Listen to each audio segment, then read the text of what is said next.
Welcome to the Privacy Report. We're here to dig into the hidden ways your digital life is watched and, more importantly, give you the tools you need to push back.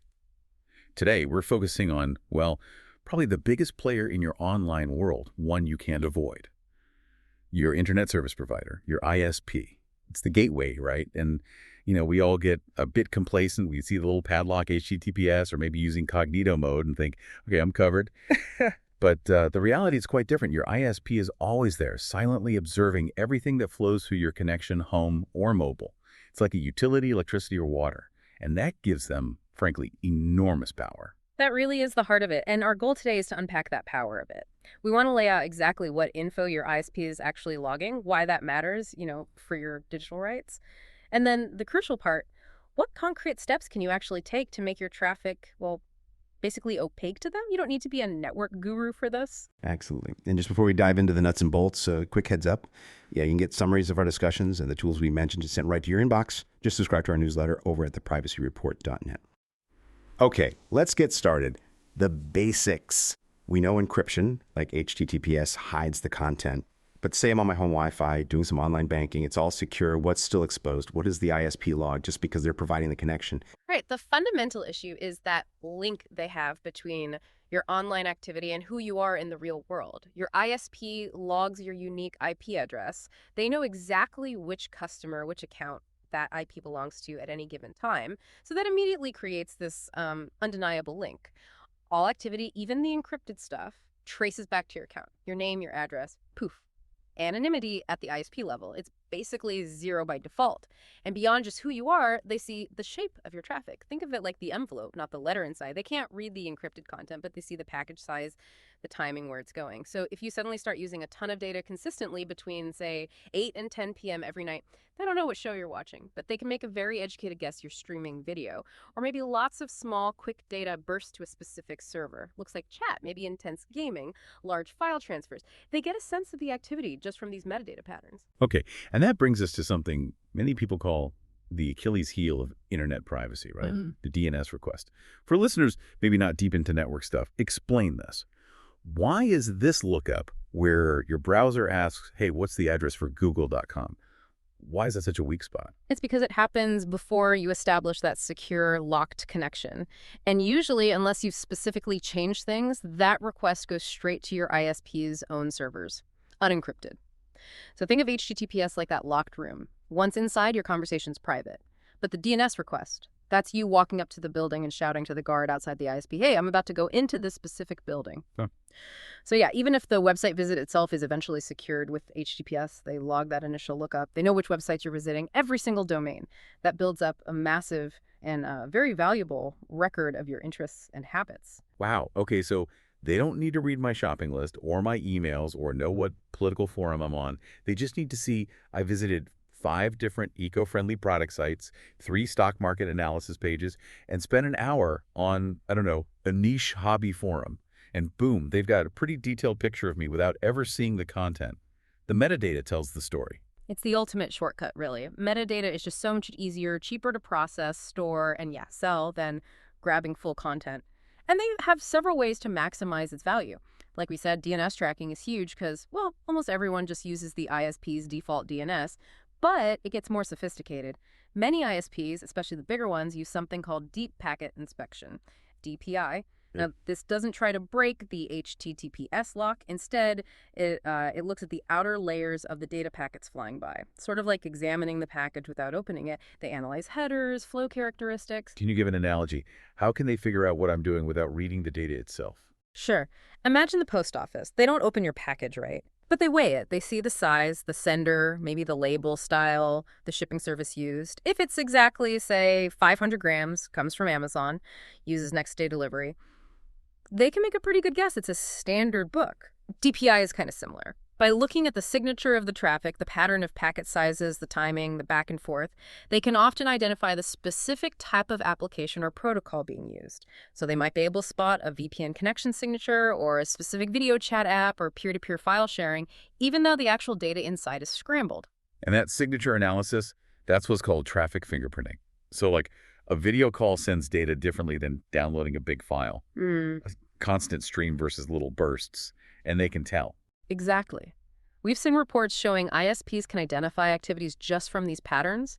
If you connect to a server every 15 minutes, grab a tiny bit of data, maybe 50K, that strongly suggests checking email. Connect once, maintain a heavy, steady 50 megabit stream for an hour. That screams HD video. That predictability is the fingerprint, and it's all built from metadata. And we shouldn't forget, this gets even worse when you're out and about, right? Using Mocha data or maybe a public Wi-Fi hotspot run by an ISP. Oh, absolutely. Then they start combining all that browsing data with your physical location, the unique MSA address of your device, other identifiers. Now, it's not just what you do online, but where you do it. It moves from an activity log to a really personal geotagged behavior profile. Okay, so the ISP is this constant, almost perfect observer. The cynical question then is, Right. why? What's the end game? What are they doing with all this data? It's clearly more than just keeping the network running smoothly. It's almost entirely about money. It's about monetizing you, the captive user. The main way is selling aggregated, often anonymized browsing data to third-party data brokers, advertisers, marketing firms. And the scary part, in many places, like the US, this is perfectly legal unless you specifically find the setting and opt out. But how many people even know they need to opt out? Or where that setting is buried in some obscure account portal. So chances are, unless you've actively hunted it down, your ISP is legally building these detailed profiles about your interests, maybe health concerns, financial habits, and selling access to advertisers. And that ties back to managing the network, but maybe not in a good way. If they can guess what app you're using with DPI or fingerprinting, they can then choose to slow down certain services, right? Maybe throttle a competitor's streaming service or try to squash file sharing traffic. Precisely. They stop being just a neutral pipe and start actively managing your experience for their benefit. And of course, there's the whole government angle. All this logging creates this huge pool of data that law enforcement can potentially access with warrants or subpoenas. That gives ISPs another reason to just log everything, just in case. The practices I find most, frankly, invasive are when they actively mess with your connection for profit. There have been reports, haven't there, of ISPs injecting their own ads right on top of websites you visit, if the site isn't using HTTPS. Yes, modifying the actual content you see, it's brazen. And thinking back to that DNS vulnerability, it gets worse. Some ISPs don't just passively log those unencrypted lookups. They actually redirect them first to their own special data harvesting servers before giving you the IP address you asked for. They're literally tweaking their core infrastructure for data collection. That redirection really shows their hand. It turns logging from maybe a necessary function into an active profit center. It signals that data brokerage is a core part of the business model, not just providing internet access. Okay, so this paints a pretty bleak picture. Total surveillance at the gateway. What can people actually do? How do we regain some control and make this tracking less effective? Give us the toolkit. All right, the single biggest thing, the sort of 80-20 solution, is using a trusted virtual private network, a VPN. What a VPN does, essentially, is take all your internet traffic, every DNS query, every data packet, encrypts it right there on your device, and then tunnels it through a secure third-party server somewhere else in the world. Now, from your ISP's perspective, suddenly almost all their visibility just vanishes. All they see is a continuous encrypted stream of data going to one single IP address, the VPN server's address. They can't see the individual websites you visit anymore. They can't easily fingerprint your apps. They lose the timing and volume data for specific destinations. The traffic just becomes opaque, a blob. Okay, but the key word there seems to be trusted. Because if you just pick any random VPN, aren't you just shifting the surveillance from your ISP to the VPN company? What makes a VPN trustworthy?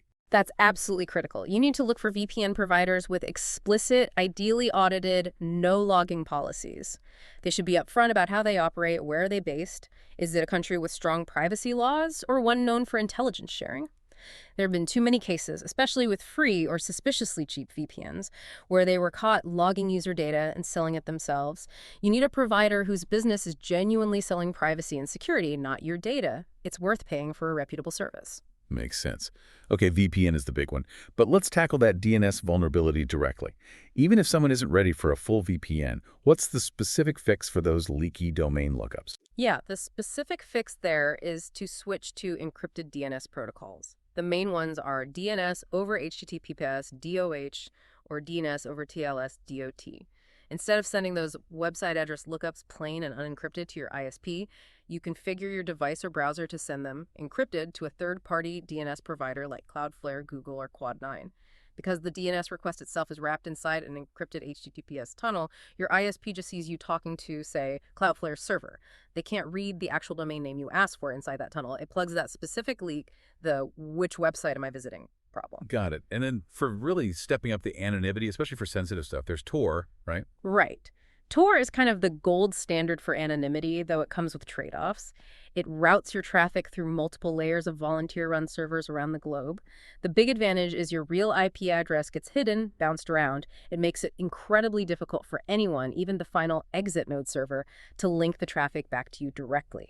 The downside is usually speed. All that bouncing around slows things down considerably. So Tor is fantastic for specific, highly sensitive browsing tasks where anonymity is paramount, but maybe not practical for everyday streaming or general web use for most people. Okay. VPN, encrypted DNS, maybe Tor for specific uses. What else? You mentioned hardening the stack. What does that involve? Well, a couple things. First, really embrace HTTPS. Make sure you're using HTTPS-only mode in your browser. Most modern browsers like Chrome, Firefox, Edge have this setting now. Enable it. It basically tells your browser, only connect to websites using secure HTTPS. Don't fall back to the old insecure HTTP, even if a link tries to send you there. This eliminates that risk of transmitting data completely in the clear. Second, and this is definitely more for the advanced, technically inclined user, is the idea of self-hosting key services. Running your own firewall, maybe your own personal VPN gateway on a device at home, or even setting up your own encrypted DNS resolver using something like Pi-hole. Hold on. Self-hosting. That sounds complex, like really complex for the average person just trying to get some privacy. Are we really suggesting people set up their own DNS servers just to dodge the ISP? Or is that more of an ideal for the hardcore techie? What's the realistic balance here? That's a totally fair point. Self-hosting is definitely on the more technical end of the spectrum. It's not for everyone, but it illustrates the principle. The ultimate control comes from controlling your own infrastructure. The realistic balance, the 80-20, is absolutely using trusted third-party services, good VPNs, established DOH providers. But for someone who needs the highest level of assurance or wants to eliminate trusting any third party, self-hosting is that final step. You control the logs, you control the monitoring. Okay, good distinction. Yeah. And one last thing, maybe often overlooked, checking the legal options, digging into those account settings. Yes. Before you even install any software, take 5 minutes. Go into your ISP account portal, find the privacy settings, look for options related to data sharing, third-party marketing, or behavioral advertising. Depending on where you live, there might be data protection laws that require them to let you opt out of certain data selling practices if you explicitly ask. It's a passive defense, maybe, but definitely worth checking. You might be surprised what you can turn off. So let's pull this all together. After doing all this VPN, encrypted DNS, HTTPS everywhere, can we actually become completely invisible to our ISP?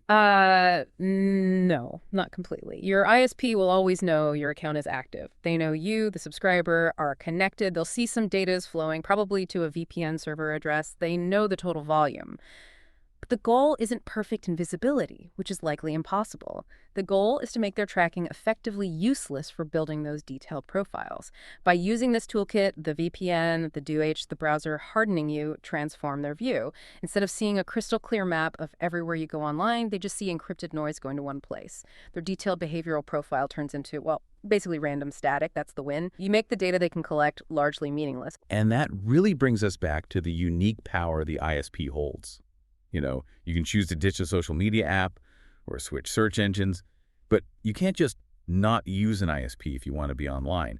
They are essential, the pipe, which means understanding how much they can see and taking these steps to limit that visibility. It isn't just a nice to have for the paranoid. It feels pretty essential for just, maintaining some basic autonomy in our digital lives today. Well, thank you for tuning into the Privacy Report. If this chat helped you feel a bit more equipped to protect your connection, please do take a second to like and subscribe to the podcast. We'll have more analysis coming your way. And just the necessary disclosure. This episode was produced with the assistance of AI.